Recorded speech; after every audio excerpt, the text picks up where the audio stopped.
Picture this, a robot on a factory floor that doesn't just follow instructions, it learns them.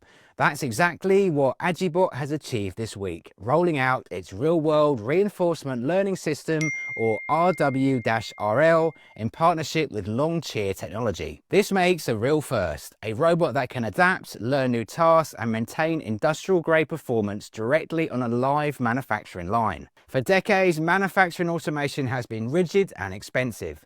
Reprogramming a line could take weeks and cost thousands, but AgiBot's new system changes that. With RW-RL, robots can learn new skills in just minutes, not weeks. They adjust automatically to changing parts, layouts, or tolerances, keeping production running smoothly without major retooling. And the best part, no need for endless fixture redesigning or parameter tuning. These robots are learning right there on the factory floor, cutting both time and cost dramatically. For US manufacturers, this isn't just another tech headline, it's a competitive edge. Faster deployment means quicker returns, flexible reconfiguration means lower downtime, and smarter robots mean better use of your workforce. People focus on innovation, not constant line maintenance. This tech could reshape how American factories handle product changes, making onshore and high-mix production far more practical. In a few years, expect factories across the US to run with robots that train themselves as quickly as your phone learns your habits. AgiBot's milestone shows the bridge between AI research and real-world manufacturing is finally being built. So if you're in manufacturing, robotics, or automation, this is the one to watch.